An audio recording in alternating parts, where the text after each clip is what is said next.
Ejecución 3. Posiciones del cuerpo. Seguimos en lo que es la fase de rotación. Y antes de ver cuáles son las deducciones que existen por posición hablando del cuerpo, tenemos que tener muy claro estas dos imágenes. Lo primero es lo que ya les había mencionado, que la posición del cuerpo se empieza a definir desde la salida hasta el momento de la apertura. Esa es la fase de vuelo, la fase de rotación. Todo lo que hay después de la apertura es la fase de la apertura y mantención o aterrizaje. Pero esto no siempre es así. ¿Por qué? Porque existen elementos múltiples en donde se tiene que crear un momento de rotación mucho más grande. Es decir, cuando tenemos dobles, ya sea con salida hacia atrás o hacia el frente, en donde tenemos una cierta tolerancia. Entonces, lo que tenemos del lado izquierdo en la imagen, sí o sí funciona para todos los elementos sencillos. Y del lado derecho tenemos algo que es para los mortales múltiples. Es decir, dobles con o sin giros. A partir de dobles esto aplica. ¿Y qué quiere decir esta imagen de la derecha? Bueno, que el gimnasta puede tener o adoptar esta posición tan arqueada como se ve en esta imagen. Puede salir y arquear de esta manera sin que esto sea una de las penalizaciones que vamos a ver a continuación en la siguiente diapositiva.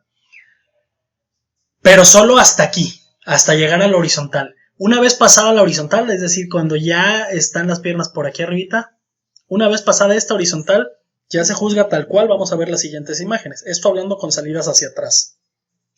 Hablando de salidas hacia el frente, el gimnasta no tiene ya a la horizontal, sino un poco más, que es hasta esta parte de los 135 grados en este sentido.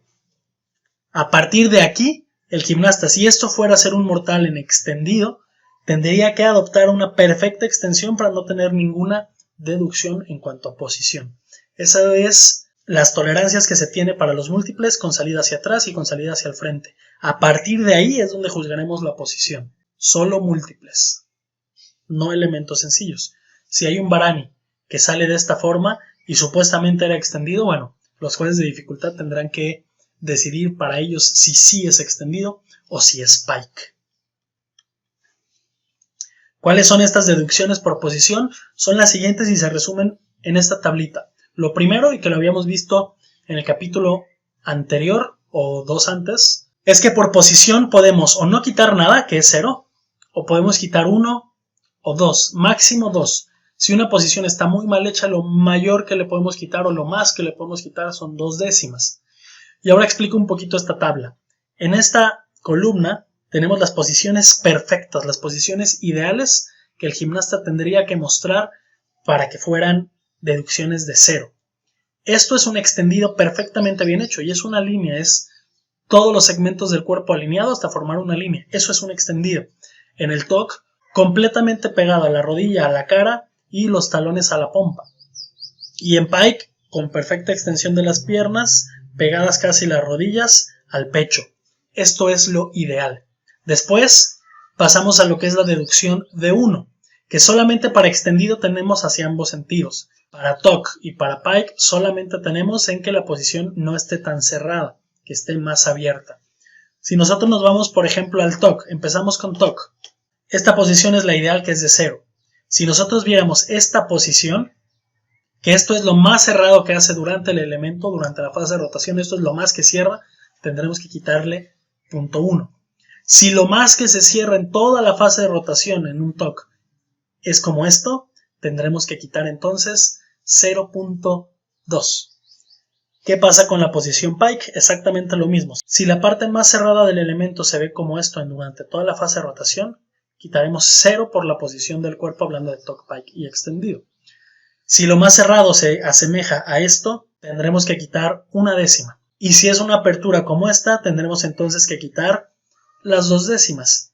¿Qué pasa en la posición TOC y en la posición pike? Que tendremos que juzgar la posición más cerrada durante toda la fase de la rotación, ya sea desde la salida hasta la apertura si son elementos sencillos, o desde los 90 grados a la apertura si fuera una rotación hacia atrás en múltiple, o de los 135 grados a la apertura si hablamos de múltiple hacia el frente.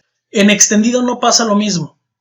En extendido, si el gimnasta sale arqueado y después muestra esta posición, vamos a tomar en cuenta la posición peor hecha de todas.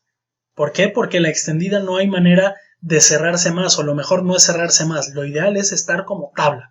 Entonces, si era extendido y se muestra alguna de estas posiciones durante la fase de rotación, será juzgado por la posición que adoptó, no por la mejor hecha durante toda la fase de rotación, sino por la que adoptó.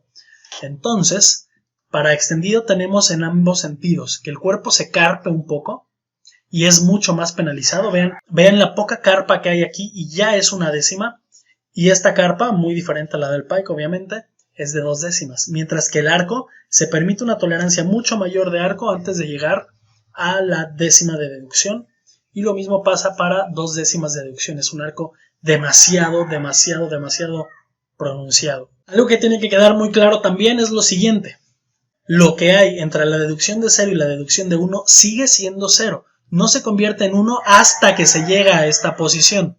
Del mismo modo, lo que hay entre la deducción de 1 y la deducción de 2 sigue siendo 1 hasta que no sea como esto. Todo esto tiene ciertas tolerancias. El 0 puede ser ligeramente arqueado antes de llegar aquí, o ligeramente carpado antes de llegar aquí, sigue siendo 0. Lo mismo pasa con un TOC. Un TOC que tiene en este ángulo de aquí, que se forma entre el pecho y las piernas, que todavía no llega a este, pero que está más abierto que esto, sigue siendo 0. Hasta que no sea igual a este, no será 1. Y lo mismo pasa, si esto está todavía más abierto, pero no llega a esta parte, seguirá siendo 1 y no 2 todavía. Es decir, esto es lo ideal, pero aún hay un margen de tolerancia que es hasta llegar aquí o hasta llegar acá, en donde sigue siendo 0. Espero que la explicación quede clara. Tienen que aprenderse de memoria estas imágenes. Esto sí es tenerlo de memoria y muy fresco en el cerebro, porque es en milésimas de segundo donde tendremos que determinar la posición del cuerpo y la deducción solamente por posición. En el siguiente capítulo tendremos unos videos en donde solamente veremos este error de ejecución en todos los elementos.